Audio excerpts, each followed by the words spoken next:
Polícia única, polícia de ciclo completo e carreira única na polícia. Essas três características de um serviço de polícia diferenciam muito o que é a polícia canadense da polícia brasileira. E elas têm ganhado cada vez mais relevância devido às constantes e insistentes propostas de reforma da organização das polícias no Brasil. Alguns dos pontos mais importantes e discutidos dessas propostas de reforma dizem respeito justamente à carreira única, à polícia única e ao ciclo completo do serviço de polícia. Se você nunca ouviu falar desses assuntos, eu quero hoje dar para você uma boa introdução para você pensar sobre eles. Se você é policial brasileiro e sabe exatamente o que essas características significam, eu quero dar o meu testemunho sobre como essas características do serviço de polícia impactam na minha rotina de trabalho aqui, trabalhando como polícia no Canadá. E se você pensa em um dia sair do Brasil e se tornar policial em outro país, sobretudo nos Estados Unidos e no Canadá, conhecer essas características vai te dar uma noção importante sobre como é o trabalho nesses países. Vamos que vamos, porque esse tema é importante e ele gera muita discussão.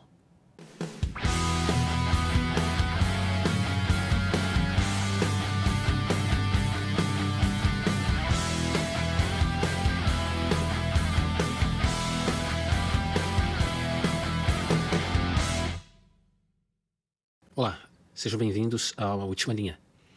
Diante da realidade da segurança pública e da criminalidade no Brasil, é muito comum nós vermos surgir no debate público propostas de reforma da organização da polícia brasileira. Essas propostas, algumas vezes, têm a intenção de tornar o serviço de polícia brasileiro mais ágil, mais eficiente, menos burocrático. E nesses projetos de mudança, três pontos surgem recorrentemente como solução para alguns dos problemas que a polícia enfrenta no Brasil.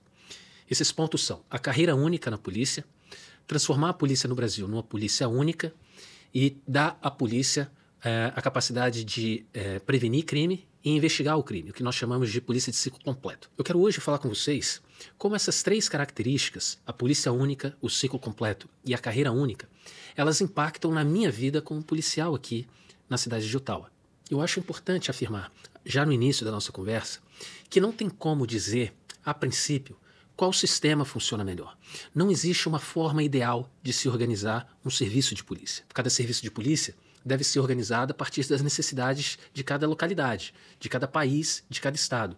Importar um modelo europeu ou norte-americano para o Brasil pode não ser a resposta para os problemas que a polícia no Brasil enfrenta. Levar a experiência do Brasil para outros países da Europa, na África, na Ásia, também pode não ser a resposta que esses países precisam para aperfeiçoar o seu sistema de segurança pública. O que nós podemos e devemos fazer é ver como essas experiências bem-sucedidas em outros países podem nos ajudar a melhorar o nosso sistema e dar uma resposta mais eficiente, mais adequada para o cidadão, aquele que precisa, que demanda o nosso serviço. E eu quero começar falando sobre o que seja das três características a mais polêmica, a que suscita mais debates, que é a transformação da polícia brasileira numa polícia única. O que isso significa na prática? A Constituição brasileira definiu lá no seu artigo 144 como se divide as atribuições da polícia no Brasil.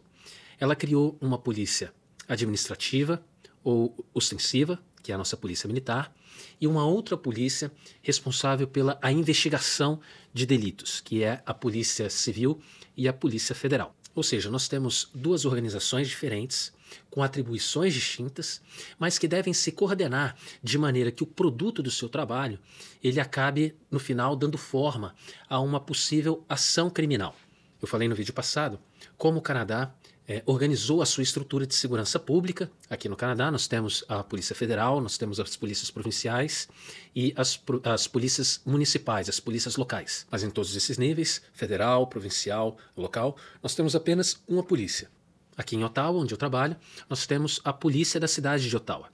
E ela é, sem sombra de dúvida, uma organização civil. O estatuto que rege as ações da polícia aqui em Ottawa, ele é todo civil. A supervisão da polícia em Ottawa e de qualquer polícia no Canadá, ela é civil. Mas é importante notar também que a organização da polícia, ela também traz aspectos que se assemelham ao militarismo. Nós temos uma hierarquia, nós trabalhamos com uniformes, viaturas caracterizadas, ou seja, como nós somos apenas uma polícia, uma parte da polícia vai trabalhar com a polícia preventiva, repressiva e outra parte da polícia vai trabalhar com investigações, embora nós sejamos da mesma organização. Essa parte da polícia ostensiva, que diz respeito à patrulha e resposta a chamado de emergência, ela tem características que lembram a polícia militar no Brasil, embora de maneira muito mais simples, menos complexa do que a polícia militar no Brasil. Nós temos aqui no Canadá, por exemplo, um número muito menor de níveis hierárquicos do que tem as polícias militares no Brasil. Nós temos aqui em Ottawa 4 níveis hierárquicos para quem trabalha uniformizado, enquanto no Brasil as polícias militares apresentam 9 níveis de hierarquia diferentes. Ou seja, aqui no Canadá, a polícia ostensiva é organizada de maneira muito mais simples do que no Brasil. Bem, e como é que isso impacta no meu serviço? Eu sou um policial de patrulha. Eu trabalho de uniforme e viatura caracterizada. Trabalho na rua. Quando eu prendo uma pessoa, imagina que seja um caso de flagrante. Eu levo essa pessoa para a nossa delegacia de polícia, para o X. Ele vai ficar lá preso, esperando para aparecer diante do juiz. Naquele momento, eu já tenho a possibilidade, a alternativa, de falar com o detetive imediatamente. Por exemplo, imagina que seja um caso de roubo. Eu peguei um indivíduo em flagrante porque ele estava roubando. Trouxe ele para o cell block, processei ele, coloquei ele na cela. Quando eu sair da cela, eu já posso pegar o telefone e ligar para um detetive da seção de roubos e falar com ele, ó, tem um indivíduo aqui na cela, o nome dele é tal, a data de nascimento dele é tal, ele foi preso e eu estou fazendo o relatório agora. Eu faço o meu relatório, eu vou demorar mais ou menos uns 30 minutos, 40 minutos, dependendo do tamanho da encrenca, e o detetive, ele tem acesso àquele relatório em tempo real. Ele pode ler aquele relatório em 5 minutos e falar, Gustavo, está faltando aqui no seu relatório uma informação tal. Onde é que está essa informação tal? Você pode vir aqui na minha sala para a gente discutir? E eu discuto com o detetive aquele caso no momento que aquele caso aconteceu. Às vezes, eu ligo para os investigadores quando eu estou na rua. Às vezes, eu estou efetuando uma prisão na rua e se eu tenho alguma dúvida a respeito do que fazer naquele caso, o que o detetive gostaria que fizesse naquele caso, eu ligo para eles da rua mesmo, do meu celular e falo, ó, esse é o caso, eu estou aqui com essa pessoa, o caso é esse, o que você acha que a gente deve fazer aqui agora? Você acha que eu devo soltar ele agora aqui, dar uma data para ele aparecer diante do juiz? Você quer que eu leve ele para o cell block para você conversar com essa pessoa? Você quer vir aqui, dar uma olhada na cena? Enfim, a minha relação como patrol com a seção que investiga o crime, ela é muito mais dinâmica, ela é muito mais fluida. Enquanto no Brasil, assim que a PM terminou de efetuar a prisão, ela vai conduzir aquele indivíduo para a delegacia competente para lidar com o caso. E a partir daí, nós temos um obstáculo, porque a polícia que prendeu não é a polícia que vai conduzir o resto da investigação, a partir daquele momento, né? Então, se o delegado responsável por iniciar aquele inquérito, ele precisa de uma informação do policial que fez aquela prisão, ele vai ter que percorrer um caminho burocrático para obter aquela informação. Ele precisa fazer um documento, um ofício, um requerimento, aí ele tem que mandar para a chefia vai ter que responder pelo mesmo canal, há um procedimento burocrático, há um protocolo a ser seguido, e esse processo, obviamente, ele demanda um certo tempo para que todos os passos sejam cumpridos de maneira adequada. Então, o primeiro problema que eu vejo em ter duas polícias cuidando do mesmo caso, prendendo a mesma pessoa, é que nós criamos uma burocracia e nós temos que navegar nas dificuldades desses procedimentos, desses protocolos, para concluir aquele processo. Um outro problema que para mim fica muito claro são as trocas de informação. Enquanto a Polícia Militar ela tem a sua base de dados, a Polícia Civil ela tem a sua base de dados. E no caso do Brasil, as polícias estaduais têm as suas bases de dados e nem sempre as polícias de outros estados são capazes de acessar essas bases de dados e trocar informações de maneira dinâmica, de maneira mais fluida. Isso faz, obviamente, que informações importantes para o policial elas fiquem perdidas no meio do processo. Um policial militar, ao executar uma prisão na rua, ele poderia se beneficiar de informações que estão na base de dados da Polícia Civil, enquanto o policial civil, o delegado, o agente de polícia, o investigador, enquanto eles estão conduzindo o inquérito, produzindo o inquérito, eles poderiam se beneficiar das informações que constam do banco de dados da polícia. Mas a troca de informações entre agências, ela é sempre problemática. e essas informações acabam se perdendo. Os gestores de informação da Polícia Militar, eles tendem a não compartilhar suas informações com a Polícia Civil, uma vez que aquelas informações elas pertencem à Polícia Militar. A Polícia Civil, ela faz a mesma coisa com as suas informações. Nós temos a necessidade de proteger as nossas informações. Então, esse tráfego de informações entre organizações é um obstáculo que nós temos que criar soluções, às vezes soluções criativas, para superar. Se nós temos apenas um serviço de polícia, nós temos apenas uma base de dados que serve a toda a organização. Então, o policial da ponta e o detetive, o investigador, eles vão ter acesso à mesma base. Uma outra consequência de dividirmos as atribuições da polícia em duas organizações diferentes, uma organização administrativa ostensiva, uma organização judiciária investigativa, é que as polícias, na prática, elas precisam criar formas, mecanismos de executar o seu trabalho, ainda que a lei não confira àquela organização a atribuição para fazer o que ela precisa fazer. Por exemplo, a Polícia Militar, a Polícia Ostensiva, que é responsável pela preservação da ordem pública e por conter crimes, por reprimir o crime, ela também investiga. As polícias militares, por exemplo, elas criaram os seus serviços de inteligência, chamados de PM2. E o P2, ele não trabalha uniformizado, ele não trabalha numa viatura caracterizada. Ele está fazendo investigação, ele está levantando informações, não para que aquilo instrua um inquérito, que aquilo contribua para a formação de um inquérito, mas para que aquelas informações elas deem substância para a atividade de repressão. Ou seja, mesmo tendo seu foco na atividade fim, que continua sendo repressão e preservação da ordem pública, ela precisa utilizar de técnicas investigativas para que ela seja capaz de produzir um melhor resultado na sua área fim. Um outro exemplo são os inquéritos policiais militares, onde a polícia militar ela acaba investigando os crimes militares. Por outro lado, as polícias judiciárias, federal e as polícias civis, elas também recorrem a atividades ostensivas para a consecução da sua atividade fim, que é o inquérito policial.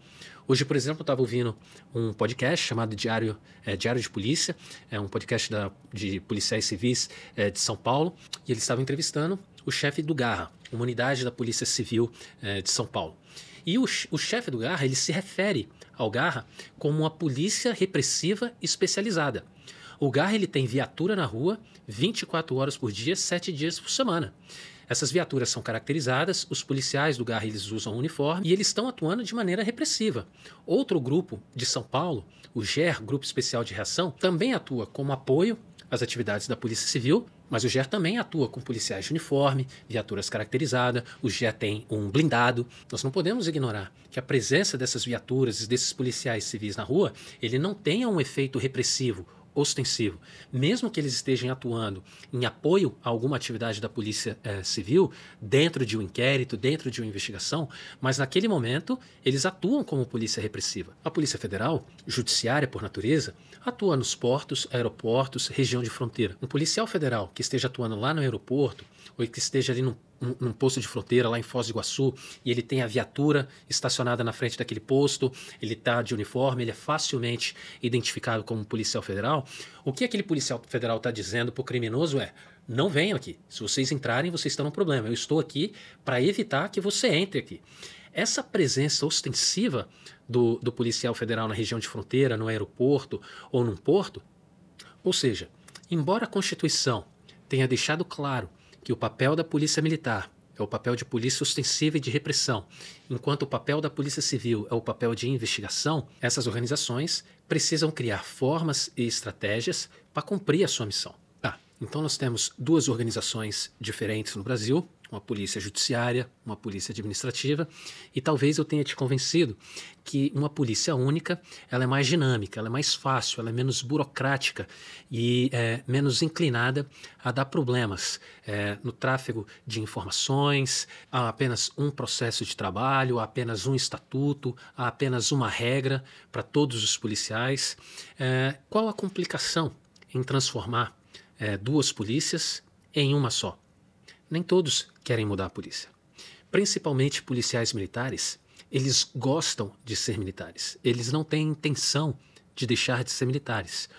Um policial militar, se ele quisesse se tornar civil, ele poderia fazer um concurso público e trabalhar com investigação. Mas ele gosta de trabalhar com patrulha, ele gosta de trabalhar com rua e ele gosta da carreira militar. Ele gosta da vida militar, da disciplina militar, e ele acha que aquilo é importante.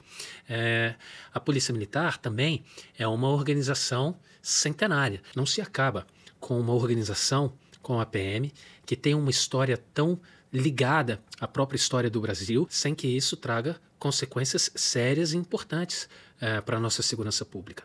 Um outro problema, principalmente em relação à polícia militar, para a reforma das polícias, para transformar em uma polícia única, é que a desmilitarização da polícia, ela se tornou nos últimos anos mais um tema ideológico do que um tema de eficiência da polícia. Muitos especialistas em segurança pública, acadêmicos, ativistas, eles querem acabar com a polícia militar porque eles acham que a polícia militar é um mal em si. E isso, claro, gera entre os policiais militares uma resistência natural. Nós temos dois grupos sociais que estão se digladiando no debate público a respeito de que rumo a segurança pública vai tomar. É por isso que, das 3 características que eu resolvi falar nesse vídeo, eu considero a transformação da polícia judiciária e da polícia administrativa em uma só polícia o tema mais polêmico e onde a gente vai conseguir menos avanço, menos consenso quando nós falarmos de reforma do sistema de segurança pública no Brasil. Para que não fique sem ser mencionado,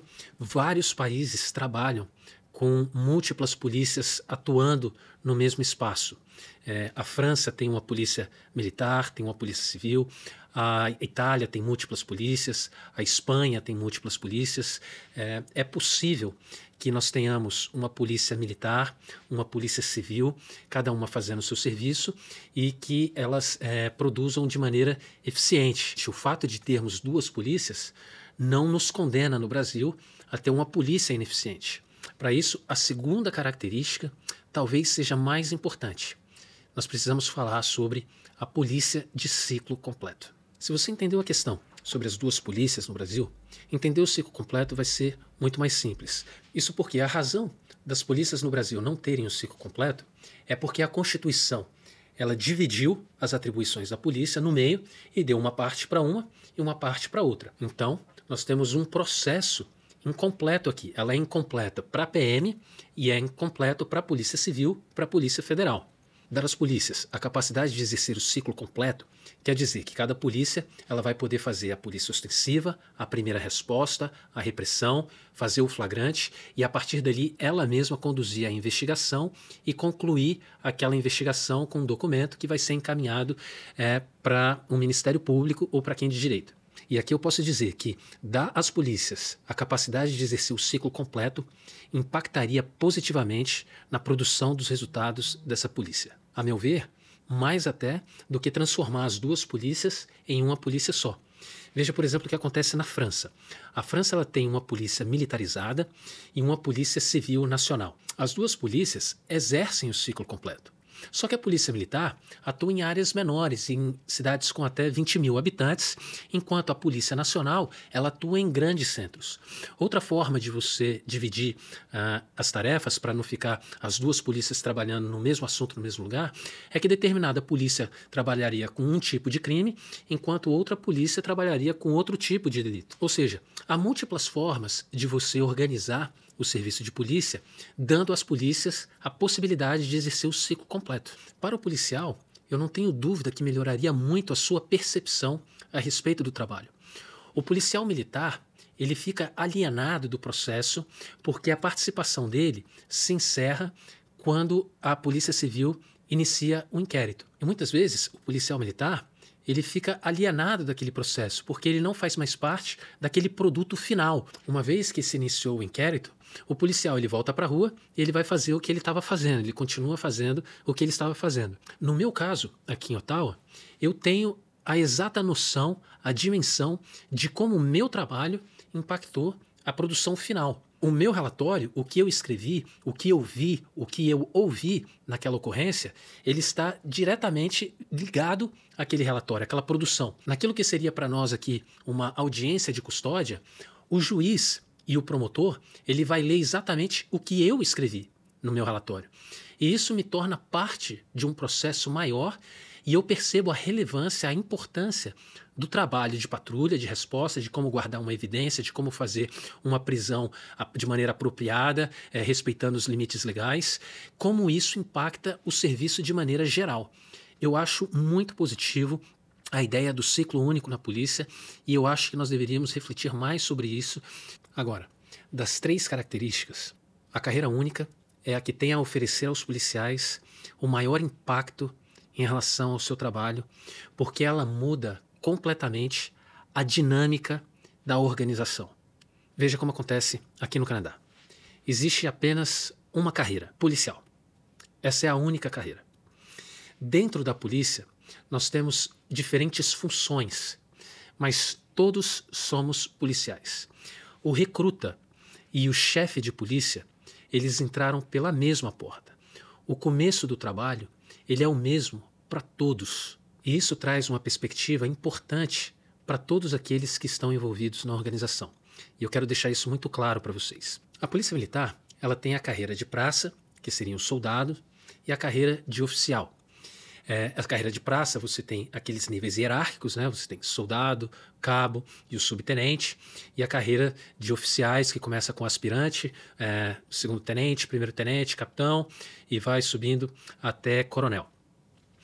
E tem as regras de promoção, quantos anos você tem que ficar em cada uma dessas patentes. Quando você sobe de carreira, você acaba mudando um pouco o que você faz dentro daquela organização. Já a Polícia Civil e a Polícia Federal, ela tem 5 carreiras distintas.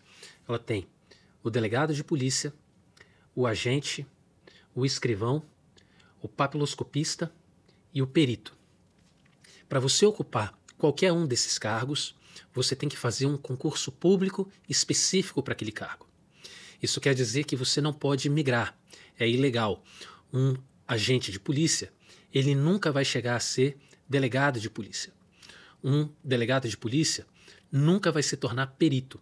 Ainda que esse delegado seja muito bom em determinada área, ainda que o agente de polícia se torne o melhor agente de polícia e que mais entenda do serviço naquela delegacia, ele nunca pode ser um delegado. Um escrivão, ele não pode se tornar agente. Um papiloscopista não pode se tornar escrivão. É previsível que numa organização assim surjam ressentimentos, pontos de atrito entre as diversas carreiras. Isso é uma consequência natural da falta de mobilidade que essa organização apresenta para os seus funcionários. Eu imagino, por exemplo, um agente civil que esteja trabalhando há 15, 20 anos no serviço, ele seja um cara muito bom, muito competente, muito dedicado ao trabalho, e ele ganhe um novo chefe. Um delegado de polícia que acabou de passar no concurso público e tem os seus 27, 28 anos, está começando a carreira, e esse delegado ele vai ser o chefe daquele antigão. Eu só posso imaginar o que se passa na cabeça desse agente antigão, dedicado, bom, que agora vai ter que receber ordens de um delegado novinho, que ainda não se provou no campo de batalha, que ele ainda vai construir a carreira dele. É claro que a dinâmica dessas relações ela não vai ser sempre muito fácil.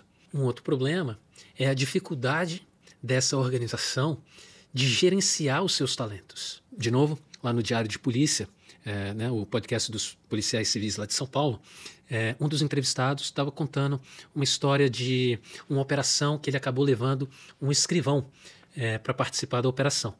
E a operação foi um barata voa, tiroteio, o escrivão trocou tiro. E num outro evento, um outro escrivão acabou baleado, enfim. E o policial que estava contando essa história, ele sabe que era ilegal, porque trazer o escrivão para uma operação da polícia poderia configurar desvio de função.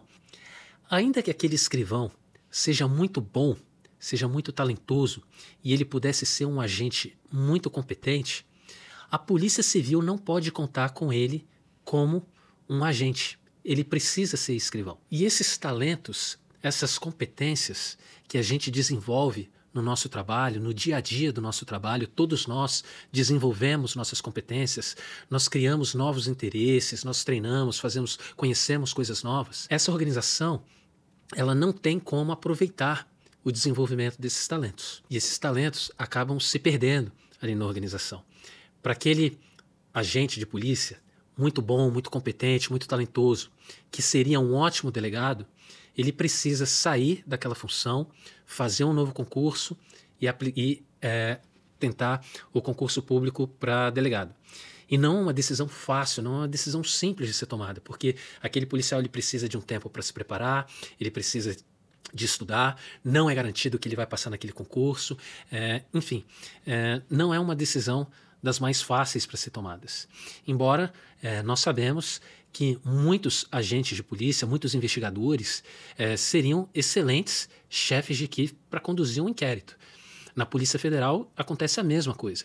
Às vezes você tem um agente que ele entrou como agente, terminou o curso dele na faculdade, ele é um químico, ele é um biólogo, ou ele entende muito de computador, mas ele não pode trabalhar como perito, porque para trabalhar como perito ele teria que vagar o cargo dele, sair do cargo de agente e reaplicar, fazer um novo processo seletivo para trabalhar como perito. Enfim, essa burocracia que se criou para você ascender a um cargo público no Brasil, ela acaba tornando a organização muito engessada para aproveitar esses talentos. Um outro problema que eu vejo é uma possibilidade maior de frustração dos policiais brasileiros do que policiais que trabalhem nos Estados Unidos ou no Canadá. Para aqueles policiais que trabalham na rua, eu trabalho na rua, é normal que chegue um ponto da carreira daquele policial que ele diga: eu estou cansado de lidar com gente na rua. Eu estou cansado de lidar com maluqueiro, com traficante, com ladrão. Eu quero parar de fazer isso. Mas no caso do Brasil, na Polícia Federal ou na Polícia Militar, quais são as nossas opções? A gente não tem muita, né? Como você fez um concurso público para determinada carreira, você está vinculado à administração pública naquela carreira. Então surgem aqui 3 opções. Se você chegou num ponto da sua carreira que você está cansado do que você faz, você pode, 1, continuar cansado e fazendo o que você tem que fazer. Afinal de contas, você não pode abrir mão do seu salário, você já tem ali 10, 15 anos de contribuição, você não pode simplesmente jogar isso para cima e fazer outra coisa da sua vida. Então você se resigna e continua fazendo aquilo muito frustrado, muito chateado. Às vezes você vai trabalhar de saco cheio. Se você tiver um contato dentro da polícia, alguém que pode te ajudar, ele vai te tirar daquilo que você está fazendo. Mas provavelmente para fazer uma coisa ainda pior do que você está fazendo. Você vai fazer um trabalho mais burocrático, vão te encostar na delegacia, vão te encostar dentro do batalhão e você não pode trabalhar na rua, mas você também vai parar de fazer o trabalho de polícia. A terceira opção é você sair do trabalho. Você pede demissão, fala: não aguento mais fazer o que eu faço e eu tô fora, eu cansei e eu tô fora. Fora essas 3 opções, não nos sobra muita coisa. Num cenário diferente, de carreira única, onde você entra como membro de uma carreira, mas você pode exercer várias funções dentro daquela organização, é muito melhor. Aqui no Canadá, um policial ou uma policial que esteja trabalhando na rua há 5 anos, ele fala: cansei, eu quero fazer outra coisa. Ele pode aplicar para trabalhar numa unidade de investigação, fazendo aquilo que ele gosta. Eu gosto de trabalhar com drogas. Então ele pode construir a sua carreira de maneira que eventualmente ele acabe entrando para trabalhar no departamento de drogas, ou de roubos, ou de violência doméstica, ou de um dos 20 departamentos que nós temos de polícia aqui em Ottawa, por exemplo. Ele vai desenvolver novas habilidades, ele vai fazer uma coisa completamente diferente do que ele fazia quando estava trabalhando na rua, e isso tende a diminuir a frustração dele, uma vez que ele vai continuar fazendo o trabalho de polícia, só que ele faz em outra área. Para a organização, isso também é muito positivo, porque a organização ela pode mapear entre os seus policiais as pessoas mais talentosas e alocar aqueles recursos nos locais certos, onde eles podem ser mais bem aproveitados. Junta o que gosta com o talento e a necessidade do serviço, e nós temos um ciclo virtuoso aqui, onde tudo pode cooperar para a gente produzir um resultado mais eficiente para a polícia. Obviamente, isso não é perfeito.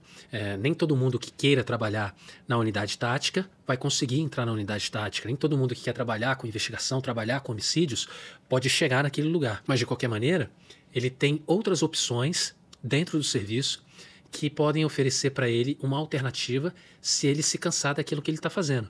E lá no futuro, se ele quiser voltar a trabalhar na rua, ele pode voltar a trabalhar na rua. Se ele está trabalhando há 3 anos com roubo a banco, ele pode, depois de 3 anos, sair e eu quero trabalhar com outra coisa agora. Agora eu quero trabalhar com investigação de crimes sexuais, ou eu quero trabalhar com jovens, quero trabalhar... Enfim, existem mais opções para a carreira, de maneira que os 25 anos, 30 anos de carreira daquele policial, ele tende a ser mais fácil de aturar.